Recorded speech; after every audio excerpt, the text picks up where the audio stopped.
I've been a Protestant pastor for the last 18 years, and I began falling in love with Mary while I was a student in seminary. My family attended a United Methodist church. I was raised in the United Methodist family. United Methodism was all I knew. And I was very evangelical in my approach to the Bible, to God, to prayer. Mary was not a part of my life at that time. I discerned what I thought was a call to Methodist ministry, attended seminary at Duke Divinity School. And I had never really considered the Virgin Mary before. And I began to see her in the documents of the faith, the patristics, Augustine, as we were reading the great Orthodox treatises of the past. I came across words such as these, quote, "Mary is the noblest gem in Christianity after Christ. She is wisdom, holiness, personified. We can never honor Mary enough." And it comes as a surprise to people when I identify who said that. That was Martin Luther, the great reformer of the Protestant Reformation. Zwingli, another Swiss reformer, says that the more we honor Christ, the more by default we will honor his mother. Which led me to believe that honoring Mary in the Christian life, this is normal. This is what has always been. It was an aberration. The Protestant reformers did not intend even Protestants to dismiss Mary from their devotion to Christ. She's supposed to be a part in it and a part of it. In the second semester, I wrote my first paper in Theology 101 on the Immaculate Conception, that she was immaculate in her conception. Her birth was without sin and original sin. And at first I thought, well, there's no way. I had those typical objections, and I began reading the arguments for it, and I was struck by it. Hail, full of grace. And then I realized that the participle used for full of grace is, hail, you who have always been maximally full of grace. She wasn't sanctified in the moment.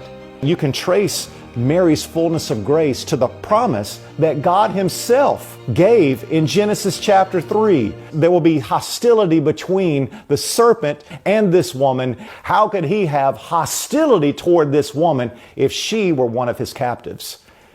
At that point, I realized this changes everything. And if it's true, then what else does the church teach about Mary that is also true? And then that helped me explore more and more about Mary. And I began to realize the parallels, the new Eve who collaborates with the new Adam. And that's something I had never seen before, but yet it's there by the second century of the church's existence, that Mary was not some passive agent in the story. She was an active collaborator in the story of our redemption. After I graduated from seminary, it was my first year as a pastor. I was serving a small church in North Carolina, and I prayed my first rosary. It was awkward, but I realized that I have just seen the stories of the gospel, the very life of Jesus, in ways I have never seen before. And that began to change everything for me. I began to pray the rosary as a practice daily, and it enriched my preaching. This is not a woman whom we should fear at all. St. Paul says, "It is no longer I who live, but it is Christ who lives in me." Who fulfilled that more than any other? Substantially, it was Mary. James says, for instance, that we should welcome the implanted Word of God into our souls. And then it hit me. Well, what did Mary do?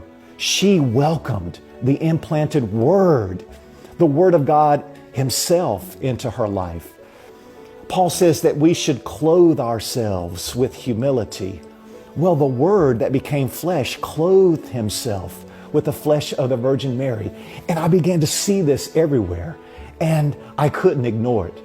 That there is nothing that we can say about the Christian life, about what it truly means to live in union with Christ, that is not in some way Marian in shape.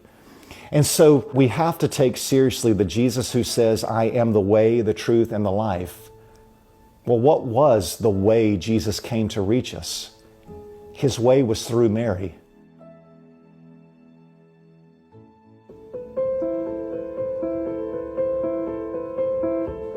Jesus said to His disciples, I will not leave you as an orphan. An orphan is a child without a mother and a father. John chapter 19, what does Jesus say to the beloved disciple? Behold your mother. He gives the beloved disciple his mother.